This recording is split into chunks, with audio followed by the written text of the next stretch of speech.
Boa noite. O ideal da educação não é maximizar o aprendizado, mas sim aprender a aprender e aprender a continuar se desenvolvendo após o período escolar. Isto foi dito por um filósofo suíço, um grande educador e uma das grandes personalidades do século XX, Jean Piaget. O programa Arsenal e Comércio desta noite começa desta forma, por recebermos aqui na nossa sala de visita hoje, professor Juliano Prado, professor Carlos Leão e ainda na música, Henrique Maluf, que também é professor. Então hoje teremos um papo muito agradável sobre os caminhos da educação, sobre as dificuldades e desafios da nova escola frente à pandemia, mas vamos começar essa conversa de forma bem tranquila, ouvindo dos nossos dois professores convidados o que os trouxe até a sala de aula. Juliano, boa noite. Como é que você chegou à sala de aula? Boa noite, Rissato. Em primeiro lugar, agradeço à FEComércio e ao SESC pela oportunidade de estar podendo explicar um pouco e contar um pouco do que é o dia a dia na escola. Hoje, estou na gerência de educação do SESC, mas comecei em sala de aula como professor de História. E a minha história, ela é um pouco... Eu costumo brincar com a minha mãe até hoje sobre essa questão de estar em escola, porque eu tive todas as características para não estar numa escola, trabalhando com educação. Mas sempre fui muito apaixonado por história e acabei me encontrando em sala de aula, podendo dividir isso com os alunos. E nesse curto espaço, porque da minha formação ao momento em que estamos, é um período de 10 anos, muita coisa aconteceu. Então, do ensino tradicional ao ensino que estamos reinventando, né, nessa situação em que estamos vivendo. Então, a cada dia que passa, a gente vem aprendendo, ou com os alunos, com as famílias, com os professores, e com essa nova forma de dinamizar a educação para todos. Perfeito. Professor Leão, boa noite. Professor Leão já é quase um popstar, né, da educação. É alguém querido demais por todos os alunos, transita em várias áreas da educação, alguém muito fluente na literatura também, né? Fique à vontade, as câmeras estão à sua disposição. Obrigado, primeiramente, pelo convite, né? Uma boa noite a todos. Acho que o SESC acaba cobrindo um espaço super importante, né, de um debate como esse, que é tratar da educação. Voltando à questão primeira lá, que levou para a sala de aula, né, eu tenho comigo, Juliano, que é a paixão por aquilo que a gente ensina. Então, primeiro me apaixonei pela literatura, me apaixonei pela poesia, me apaixonei pela ficção, e dada essa paixão, eu comecei a pensar, puxa vida, né, como é que as pessoas também não têm a mesma paixão que eu? E aí o ensinar está muito ligado a isso, né? A gente ir para a sala de aula e poder formar leitores, acima de tudo, né? E a gente vê que a literatura tem essa possibilidade também transformadora, como a educação de um modo geral também tem. E como a educação também tem se transformado nesses últimos anos e de uma forma avassaladora nos dois últimos, né? Por conta da pandemia. Perfeito. A gente vai para mais um pouquinho de música com Henrique Maluf, intervalo.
Arsenal e Comércio de volta para vocês todos.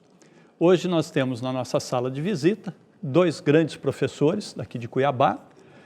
Juliano Prado, que é o gerente de educação do SESC de todo o Mato Grosso, e o professor Carlos Leão, do Colégio Maxi, conhecido também de todos os vestibulandos por aí, né, Leão?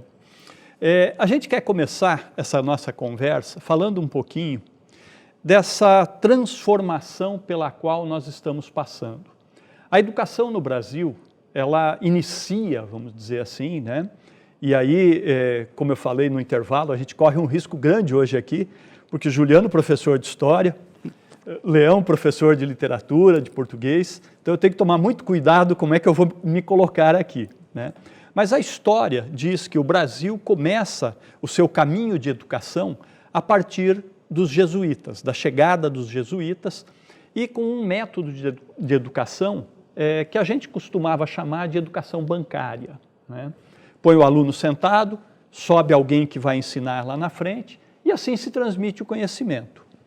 Por mais que isso tenha se transformado durante os anos, as ferramentas novas surgiram, os professores tentaram ser mais humanos com os alunos, mas ainda a gente concentra toda a educação num local físico. É a escola, é a sala de aula, é o banco escolar, é a mesa do professor. Isso aí tudo caiu por terra com a pandemia. Como é que foi reinventar essa escola e, principalmente, reinventar o professor, né? Porque era um desafio que muitos imaginavam impossível de ser alcançado. Com vocês lá, como é que foi isso? Como é que vocês conseguiram fazer essa situação? E aí depois o Juliano também conta para nós como é que foi nas escolas do SESC. E vamos começar por aqui essa conversa, então, hoje. Ótima contextualização que você faz, porque a educação vinha com esse processo bancário, né? Deposito e aí cobro na prova e dessa forma o aluno vai avançando, né? Mas com a criação da Base Nacional Comum Curricular, a BNCC, já começava a sinalizar para nós outros caminhos. Na verdade, a BNCC é a materialização de algo que vem sendo discutido desde a década de 90, né? 96, 98, com os parâmetros curriculares nacionais, com as orientações curriculares nacionais, diretrizes, né? E que vai culminar na Base Nacional Comum Curricular, que é justamente mudar um pouco essa trajetória, deslocando um pouco o professor como sendo o centro de todo o processo de aprendizagem e deixar o aluno como protagonista desse processo todo, né? Compartilhar com o aluno esse processo de construção do conhecimento. Então, as escolas já vinham nesse processo de construção de metodologias ativas, em que as aulas deixam de ser expositivas, né? E o professor como centro, detentor de todo o conhecimento por meio de um giz, escrevendo na pedra, né? Quando vem a pandemia e aí as escolas têm que acelerar todo um processo de uma educação que já vinha se desenhando de maneira híbrida, e entendendo o híbrido aqui como sendo aquela parte partilhada entre o aprendizado do aluno na sala de aula, que é esse espaço físico que você trouxe, mas também o aprendizado no espaço que o aluno determina, se é na sala da casa, se é no quarto, se é na varanda, né? Esse ensino híbrido. Com a chegada da pandemia, esse processo se acelera por conta de uma necessidade muito grande, premente, né? As aulas já não poderiam mais acontecer no espaço físico da sala de aula, né? E aí tivemos que ir para a mediação da tecnologia, o ensino online. Um susto muito grande para os pais, porque aí os pais também foram cobrados uma participação muito mais ativa. Então nós temos aquilo que é intrínseco à escola, que é a escola preparar professores, dar formação para esses professores, para que possam, então, levar a melhor aprendizagem para os alunos que estão em casa, mas a parte extrínseca está com a família, está com a necessidade de uma tecnologia de internet com velocidade suficiente para que as aulas aconteçam, né? Ter o equipamento para que essas aulas aconteçam também. E tudo isso acabou gerando um compartilhamento muito grande entre escola e família, né? Um pacto, se antes não era tão forte assim, foi confirmado por meio das aulas online. E aí os desafios dos professores nesse processo de formação intensa, né? Poucos utilizavam a tecnologia, bem verdade, né? Mesmo que se propunha uma aula invertida, usando a tecnologia, usando um vídeo para que o aluno pudesse assistir antes, nós não tínhamos aulas síncronas, né? Ou assíncronas, aulas ao vivo, aulas gravadas, né? Com a intensidade que nós temos hoje. Então, acho que é importante nós trazermos aqui o quanto foi desafiador para a escola e aí toda a comunidade escolar que envolve alunos e família também. Perfeito. Uma outra situação também nessa mesma linha, né, Juliana? A gente até, vamos dizer, eu fico mais à vontade com algumas considerações, né, porque a gente participa o tempo todo, tenta acompanhar sempre que possível o processo educacional dentro das escolas do SESC. Então, a gente viveu juntos, né? Choramos e sofremos juntos esse processo todo, né? Que foi dolorido, foi bem dolorido, mas tem uma característica muito interessante nisso tudo, né? Como o Leão colocou agora. Nós tivemos a oportunidade de trazer a família de novo para a responsabilidade para com a educação, né? Ela teve que se integrar novamente nesse processo. Foi isso que aconteceu, não? É interessante a fala, o início do assunto e como o professor Leão colocou. A história do Brasil é curta, é um país novo, ainda é um bebê, se a gente considerar os outros continentes.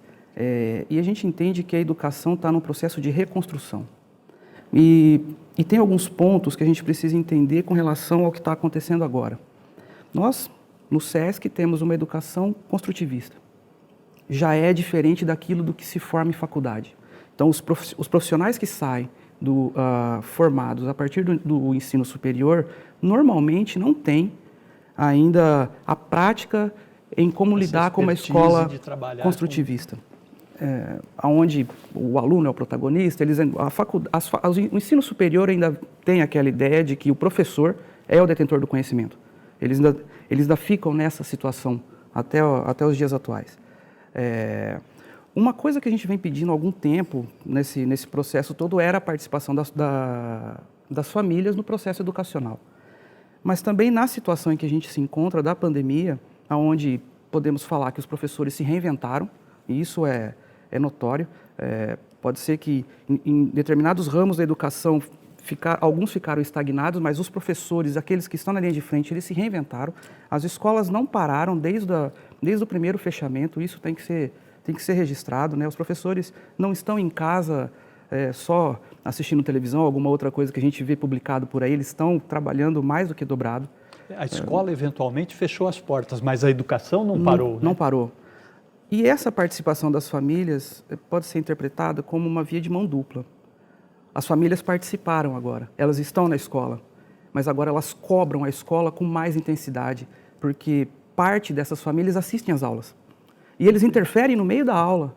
E aí a gente entra num ponto de choque, porque nós estamos numa escola construtivista. Essas famílias normalmente estão vindo de um ensino tradicional.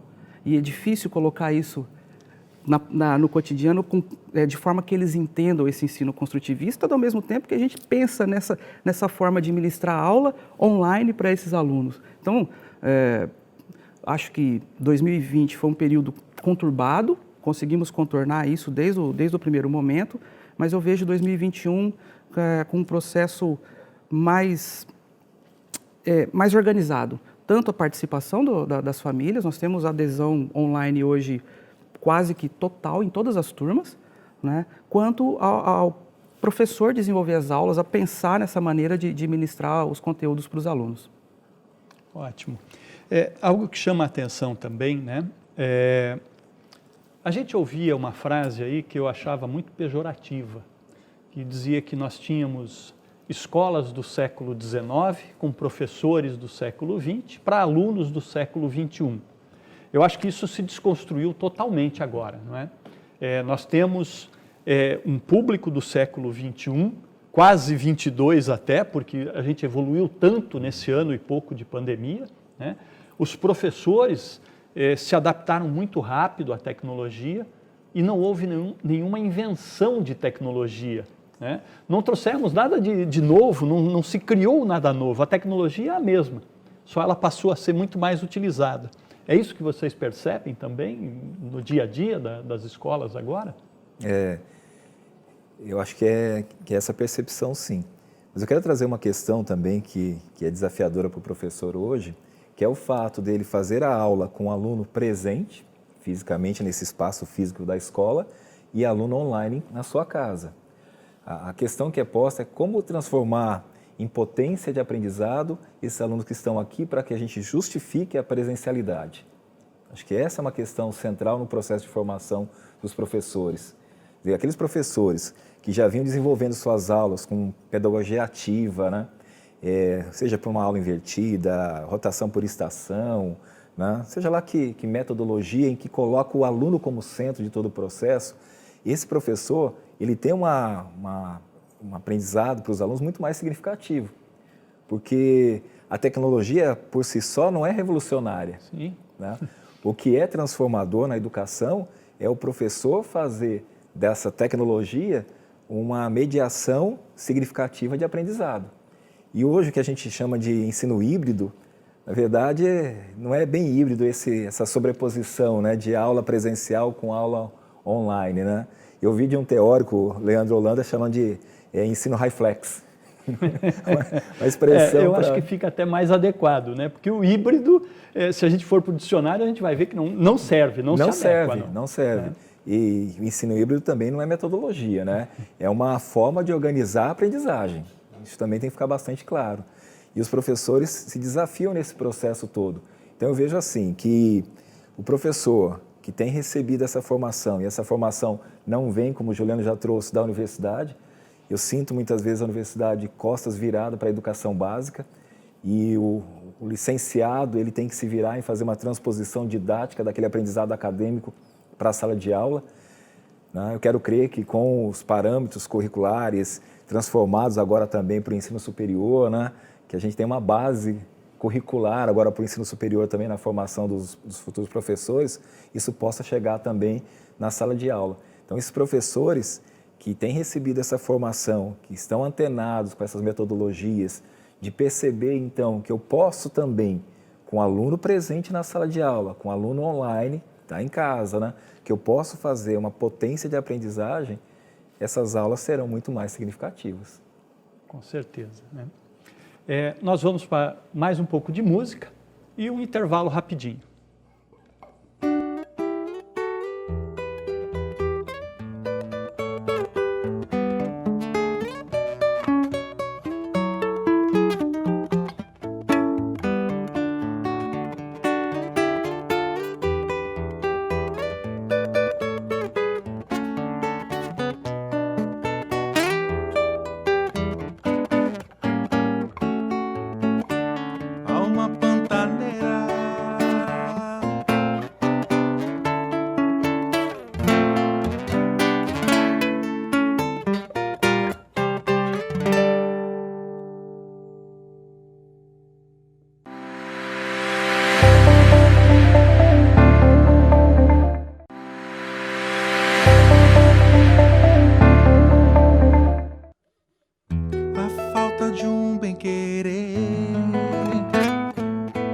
Faz o coração sangrar e faz o bom pescador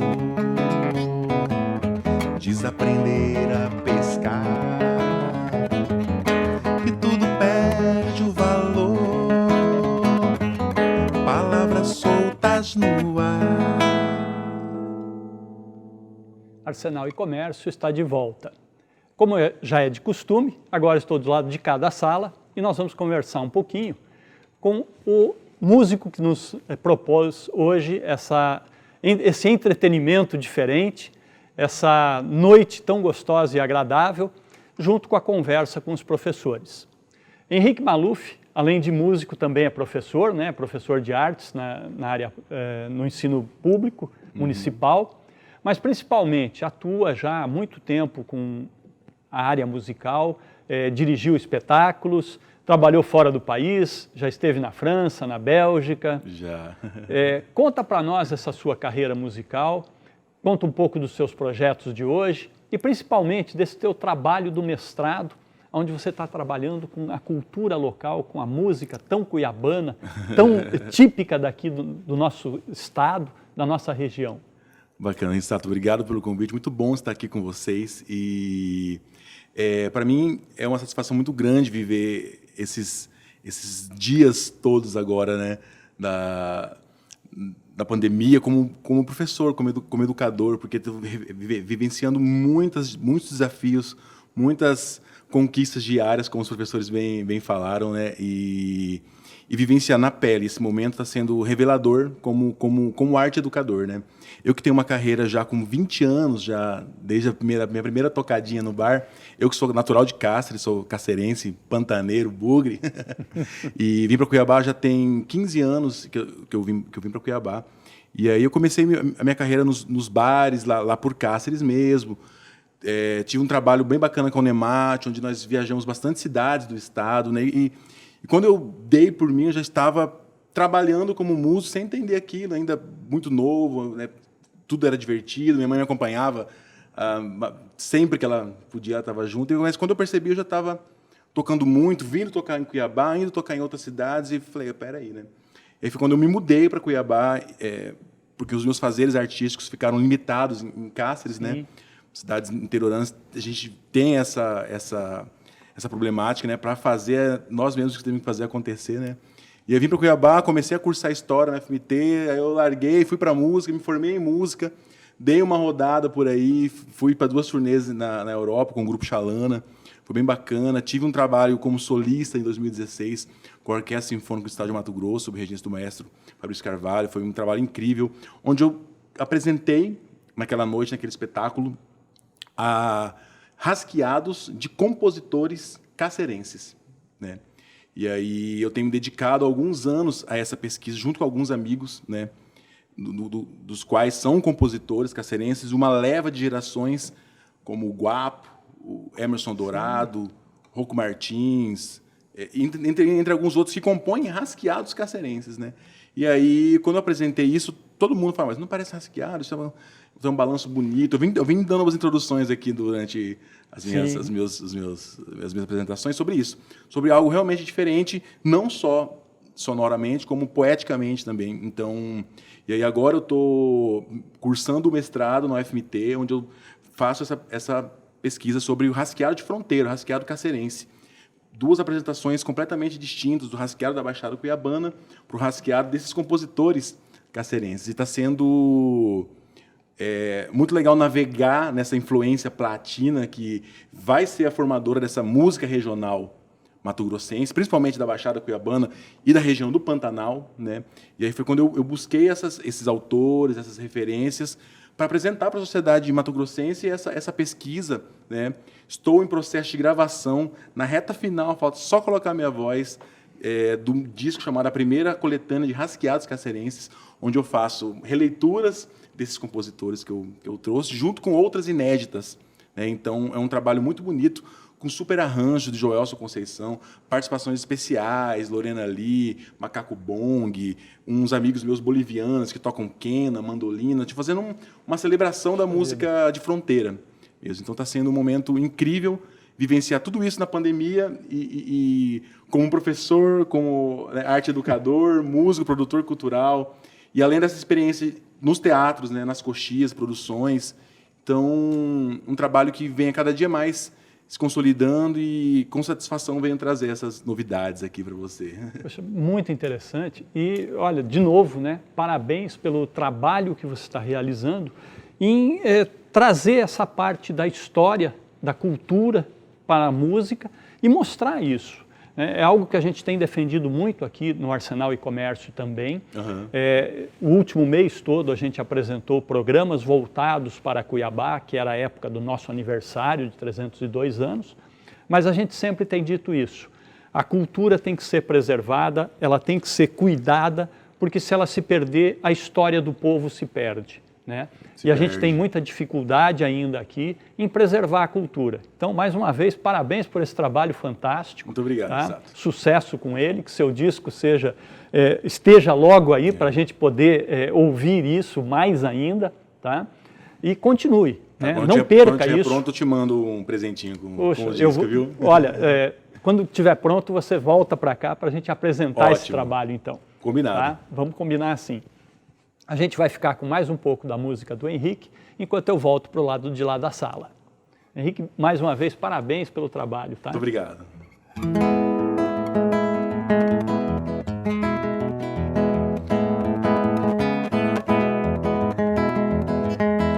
Só se o coração parar, se ele parar de bater, só se eu não mais respirar, só se eu parar de viver, só se o coração parar. Voltamos para cá, de novo com Juliano Prado e Carlos Leão, para continuar essa conversa que a gente vem tendo desde o início do programa sobre os grandes desafios da educação, com esse novo olhar em função de tudo que aconteceu aí com a pandemia, com a impossibilidade de se ter todos os alunos dentro de sala de aula.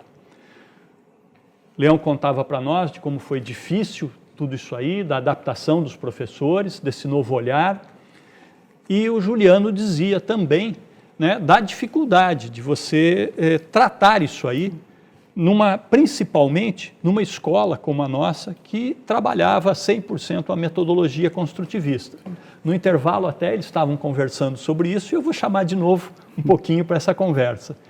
Conta aí, Juliano, como é que foi rever um pouco desse método, da metodologia construtivista toda e trazer mais forte a família para dentro da educação.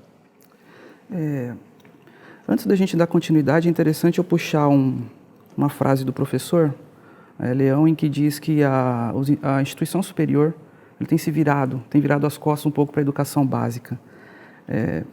Princípio da construção de uma casa. A gente começa de baixo para cima. Aquilo que se reclama nas instituições superiores, quando os alunos chegam até lá com defasagem, justamente porque não é olhado para a educação básica. É aquilo que falta lá atrás. Então, de repente, precisa virar essa pirâmide. A importância da educação no Brasil não está necessariamente só no ensino superior, mas numa educação de qualidade, uma educação básica de qualidade. Com relação a como trazer as famílias para a sala de aula, nós tivemos que rever alguns conceitos. Então, a escola trabalhava de uma maneira, quando era presencial, a gente tinha mais controle sobre isso, sobre como orientar as atividades, como desenvolver com os objetivos propostos dentro daquilo que a escola tinha como meta. E nesse momento a gente tem que reconstruir. Então a gente tem que reconstruir o construtivismo, porque nem sempre fica claro para as famílias aquilo que o professor está pensando. Então tem que partir do princípio de que a atividade ou a proposta do conhecimento que vai ser construído com o aluno tem que ser muito clara. Senão há um questionamento enorme, porque a gente tem um outro problema nisso daí. Enquanto a escola tinha os alunos de forma presencial, nós tínhamos o controle de formação dos alunos. Nesse caso, nós temos as aulas ministradas de forma online, com a presença das famílias, que normalmente vêm de uma formação tradicional. Isso choca. Então, a gente não tinha o tempo de propor formações para as famílias. As formações eram voltadas para os professores. A gente conseguia resolver o problema da instituição de ensino que não olhava para o construtivismo, formando os professores. Nesse caso, nós não temos como formar as famílias, senão por meio das aulas online. E aí a gente tem que reconstruir alguns conceitos, tem que ser flexível com algumas orientações. Parte de atividades são desenvolvidas ainda de forma tradicional, porque não há como sensibilizar ou chegar aos alunos de forma abrangente no sistema em que a gente está desenvolvendo, que é o virtual. A gente fala muito em híbrido, mas vamos pensar também que do setor do comércio, e aí tem 2 pontos, a escola ela se adequou simplesmente a tudo que foi colocado nos decretos. A escola fechou, manteve o ensino funcionando. A escola reabriu e ainda deu a opção para a família de não precisar enviar as crianças para a escola no momento em que eles não sentirem segurança. Então a gente tem que ministrar a aula presencial, online, ao mesmo tempo, e ela não pode perder a qualidade, ela não posso valorizar muito o aluno que está aqui ou valorizar o aluno que está lá. Então tem mais esse ponto para a gente ter que desenvolver no dia a dia. A qualidade de ensino tem que ser a mesma para todos os públicos. Então, mais um desafio. Não, e tem uma outra situação aí, né, como o Juliano coloca, que eu até gostaria de entender também, como é que vocês se adequaram e como é que vocês trabalham isso lá no Maxi, né? Que nós temos uma nova escola agora. Ela não é mais voltada só para o aluno, porque a partir do momento em que você está com uma aula online, o pai, a mãe, os irmãos todos, está todo mundo olhando e dando palpite daquela aula, né? Isso acontece lá com vocês também? Vocês têm essa pressão, vamos dizer assim, no bom sentido, das famílias em acompanhar dessa forma, em participar dessa educação? Você tem percebido isso? Tivemos sim, tivemos. Quer dizer, as aulas estão dentro de casa, né? Então, aqueles pais que têm a oportunidade de ficar em casa, né, eles acabam passando por ali. Hoje ainda uma professora me contava o seguinte, olha, uma aluna me chamou para dizer que a mãe dela não perde não perde a minha aula. Olha que interessante, a mãe não perde a minha aula, né? E é uma aula da parte diversificada, inclusive, que é o programa Rumo Certo, que trabalha com projeto de vida, né, que discute convivência ética, alimentação saudável, né? E a mãe não perde a aula dessa professora. É importante também que o professor tenha essa consciência, né, de que a aula dele está chegando até em casa, mas ele também não pode promover uma censura prévia, né, da aula que ele costumava ministrar na sala de aula também, né? Entender que não é uma aula commodity, que ele pega o conteúdo, embarca no PowerPoint e passa a ler aquilo para os alunos, né? Essa compreensão também é importante. E os pais, eles trazem também feedbacks importantes, né? Eu acho que as escolas reclamavam muito desse processo, do distanciamento das famílias, né? E hoje as famílias estão o dia todo dia no WhatsApp, da orientação educacional, da coordenação pedagógica, né? Nos eventos que a escola promove. Então é importante nós não perdermos isso também, essa convivência com as famílias. E é claro que muitas vezes também nós temos a oportunidade de mostrar para a família que aquilo que ela está enxergando não é o mais coerente, ela precisa compreender que o processo ele vem de forma gradativa, né? Que as oportunidades de aprendizagem são várias, né? E tudo isso tem que ser construído também com a família. É um processo de educação das crianças, dos alunos, mas também da família, né? É um aprendizado também do pai, da mamãe, da vovó, do vô que fica lá em casa, né? De como ser avô nesse momento também nesse momento de complexo, pandemia, né? E como que ele pode também dar maior validade ainda a esse processo de educação que está sendo mediado pela tecnologia. Perfeito. Nós temos mais um pouquinho de música e vamos para o nosso intervalo. Sentado à beira do rio, com os olhos marejando, eu vejo na minha frente a minha vida passando. O rio segue adiante, sinuoso itinerário. Suas lembranças me levam sempre pro lado contrário.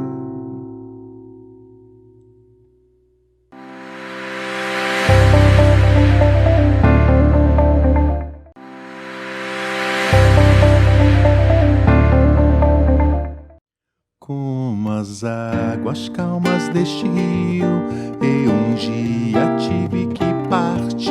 Foi sangrando, pois meu coração, tão fiel, jamais saiu daqui. 7 mares eu quis navegar, o mundo inteiro para conhecer, mas o sal de tanta imensidão fez lembrar meu doce bem-querer. Arsenal e Comércio está de volta. Temos conosco, na nossa sala de visitas, Juliano Prado e Carlos Leão, 2 professores, 2 hoje executivos de escola, que vivem aí o dia a dia das famílias, dos alunos e esses grandes desafios que a gente vem comentando aqui. Nós tivemos fala de 2 grandes executivos de grupos educacionais que chamaram a atenção. Em finalzinho de 2018, um deles comentou sobre toda a questão de tecnologia que estava à disposição, mas que não era aplicada nas escolas e que a forma como era aplicada, tudo isso tinha que ser revisto.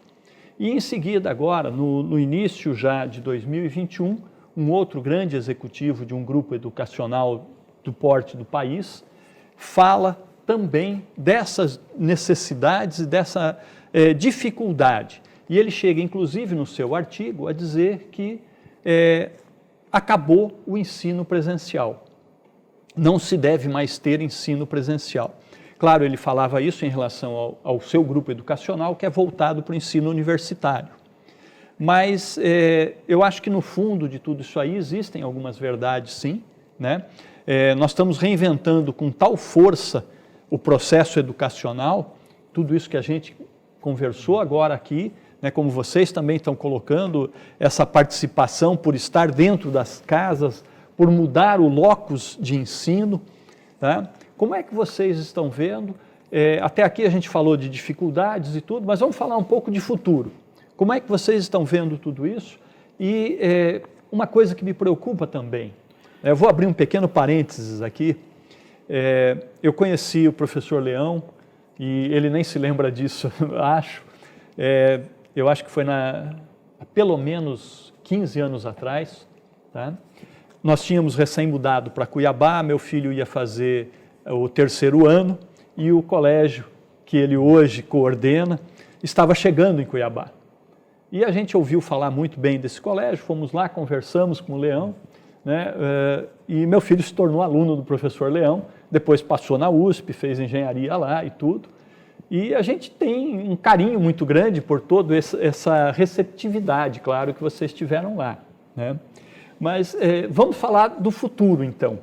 O passado a gente já conhece, a gente já olhou bastante para ele. Como é que vocês estão vendo o futuro e como é que vocês se colocam, principalmente em situações como essa que eu te disse, né, Leão? Era o primeiro dia de aula num local completamente diferente. Claro, nós falávamos de um rapaz já de 15 para 16 anos, mas como é que a gente vai trabalhar o primeiro dia de aula de um aluno que não vai ter o primeiro dia de aula, né, daqui para frente? Como é que nós vamos fazer com tudo isso? Como é que vocês estão nas expectativas de futuro? Como é que é, Léo? Questão complexa, né?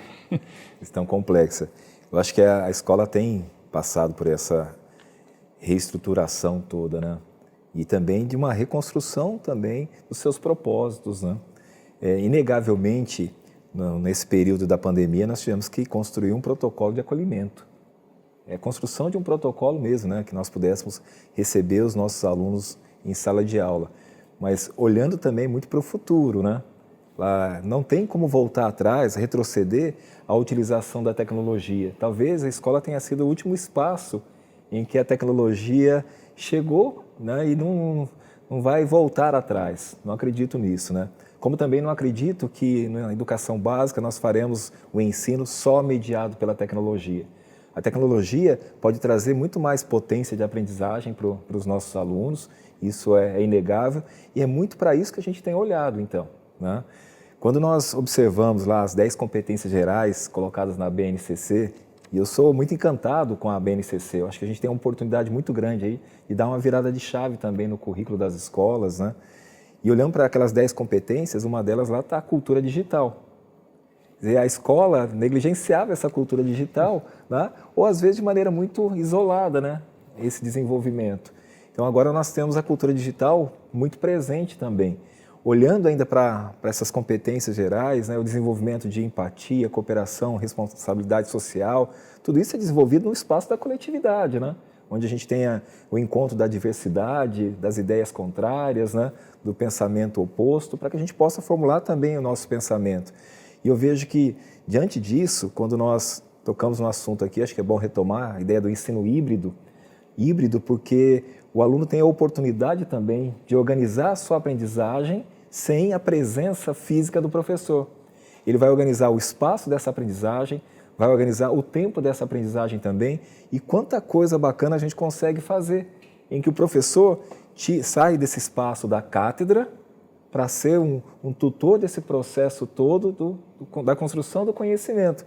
Então eu vejo que não retrocederemos nessa questão da tecnologia e entendermos o ensino híbrido, praticarmos as metodologias ativas, em que o aluno seja protagonista, onde ele seja desafiado, né? Se nós olharmos para a educação básica, o ensino médio, ele tem ficado muito alijado de todo esse processo, né? Não há encantamento. Então eu acredito que utilizando a tecnologia, mas nos valendo das metodologias ativas, como eu já disse anteriormente, a tecnologia sozinha não é promotora de aprendizagem, o ensino híbrido também não é metodologia, é uma forma de organizar. Então o professor, o preparo do professor, valendo-se dessa perspectiva toda, em que o aluno é o centro de todo o processo, tudo feito com muita intencionalidade. Então, essa sequência didática foi construída com essa intenção. Eu acho que nós teremos uma educação melhor daqui para frente, inegavelmente. Ótimo. Juliano, nós lá nas escolas do SESC, a gente trabalha desde da educação infantil e o ensino fundamental. Então, a ação das escolas SESC são muito mais voltadas para os pequenos, não é? E é aquilo que a gente falou, o primeiro dia de aula.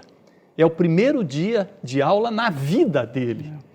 Como é que está trabalhar isso aí? Como o professor Leão também falou, tiveram que trabalhar o acolhimento, novas formas de acolhimento. Como é que está sendo isso? Como é que as famílias estão vendo isso? Porque a gente não tem mais aquela situação do pai ou da mãe levando pela mão o aluno até o primeiro dia, entregando na porta da sala, né? Esse contato ficou mais raro. Então, essa é uma questão, como o professor disse, é complexa. A informatização das escolas, vamos tratar dessa maneira, com ferramentas digitais, ela chegou para ficar de uma maneira muito sólida. Isso não há como retroceder com relação a isso a partir de um momento em que as escolas estejam recebendo na totalidade seus alunos. Isso não mais. Há 2, 3 anos atrás, a gente ficava patinando com relação ao uso disso, fazendo formações para que os professores pudessem utilizar essas ferramentas em sala de aula. E com a pandemia, tiveram que sair da zona de conforto. Ou se adequavam, ou as aulas não aconteciam.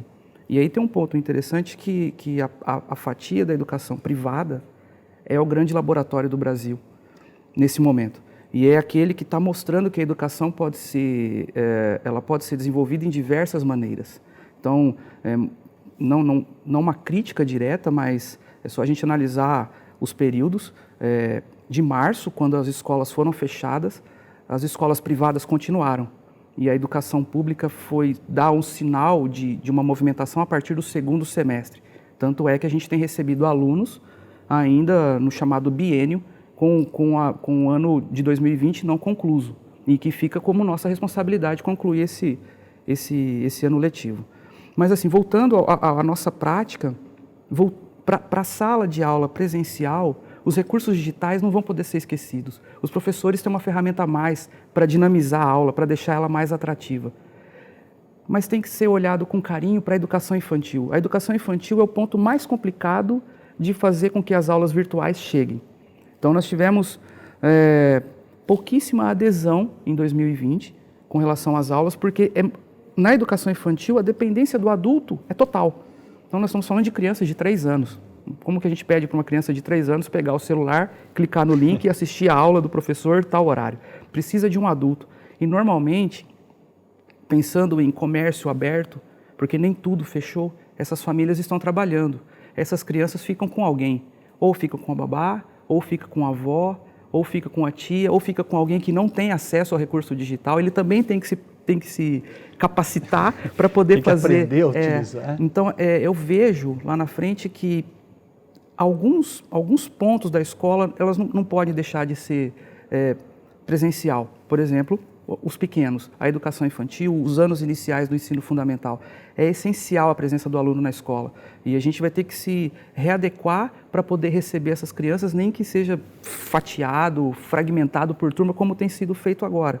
Nós estamos com uma divisão de 50% das turmas e temos os pais ainda levando, seguindo os protocolos, não mais entrando em sala de aula, mas entrando no espaço da escola, para que as crianças tenham esse contato com os colegas, que isso é a essência da escola, não é só o conteúdo, mas o contato social, né? Isso é importantíssimo. O aprendizado vai além simplesmente de um conteúdo didático, né? A escola ensina o relacionamento, isso é básico, sempre foi assim. Era ali no recreio, né? No popular recreio, que a gente aprendia a se relacionar, aprendia a brigar, a defender ideias, né? Sem isso fica mais complexo, não fica... É mais difícil. Quer dizer, promover no ambiente virtual é mais complexo, né? Porque há uma série de questões também que concorrem, não é raro, e Juliano deve receber isso lá também, mas por que não abre a câmera? Tem que ser obrigado a abrir a câmera, né? E pesquisas hoje já mostram para nós as razões de não abrir a câmera, que vão da timidez, né? O ambiente que ele está assistindo aquela aula não é o ambiente que gostaria de compartilhar com os colegas, né?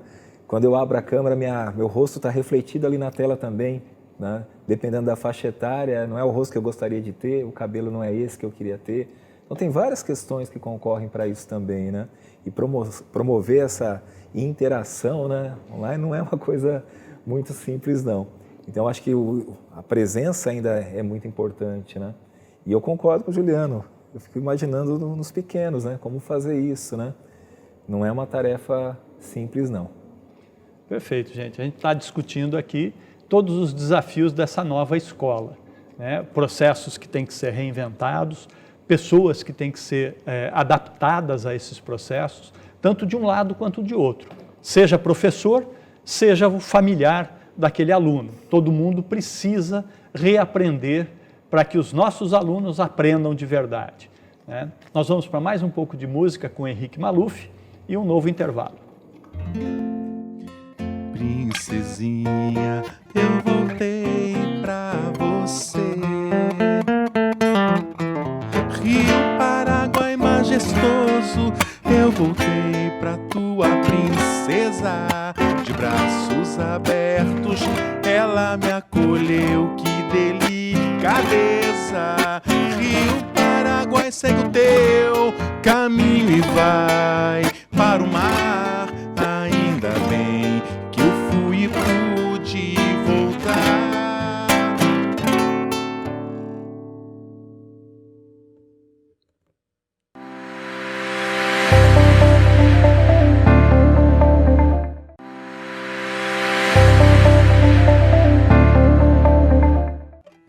Diz a lenda que em tempo algum pôde existir um amor pleno de prazer, como o da Índia-Erecê, pelo índio Batô.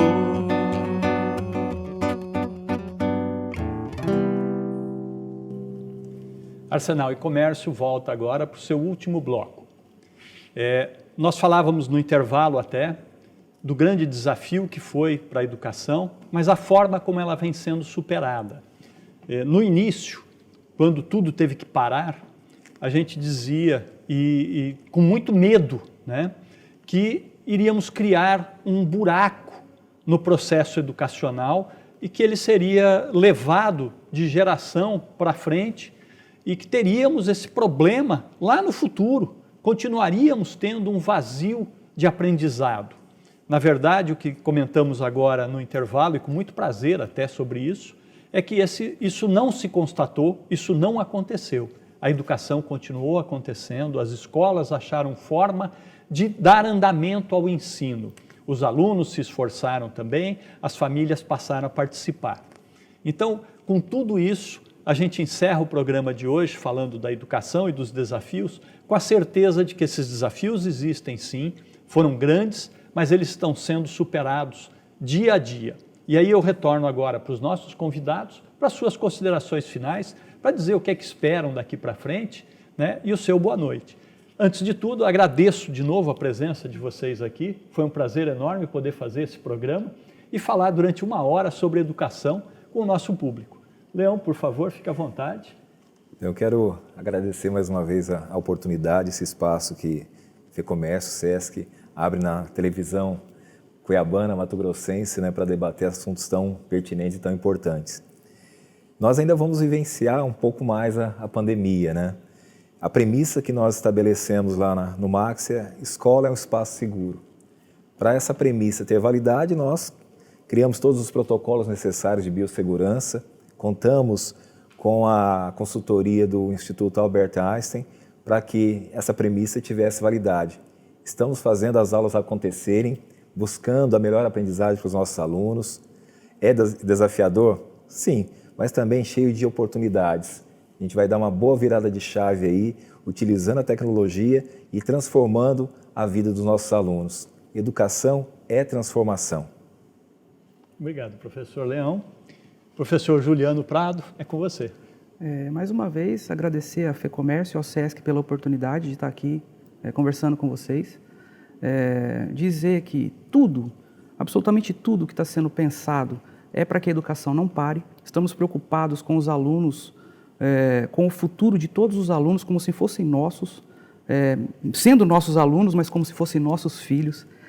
Estamos sempre pensando em desenvolver mais com eles. Agradecemos a parceria das famílias, pela paciência, pelo desenvolvimento disso em casa e, principalmente, agradecemos muito a parceria dos professores, porque esses dias eu estava até comentando na escola, se o professor não quiser, não acontece. Então, as coisas só estão acontecendo, a escola só está se desenvolvendo porque os professores, por amor à educação, têm desenvolvido isso com muita maestria. Obrigado. Obrigado, Juliano. A gente passa agora para Henrique Maluf, também professor, para suas considerações aí, para o seu boa noite e mais um pouco de música para a gente.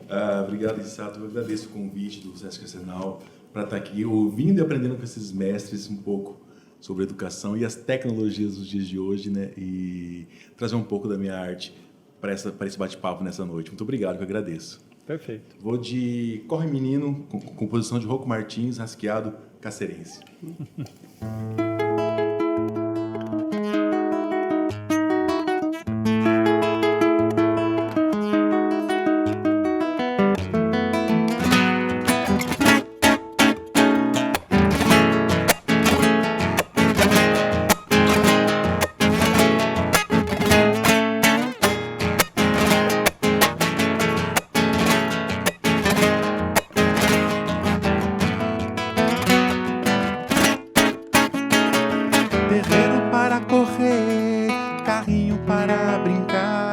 Paçoca para comer, bolita para jogar.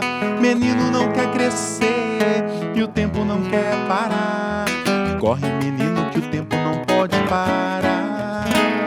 Descalço de pé no chão, chinelos não quer usar. A camisa de botão tá no pé de jatobá.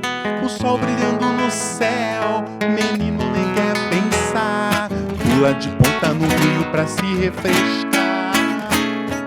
Corre, menino, corre, que o tempo quer te pegar. Corre, menino, corre, que a vida não vai voltar.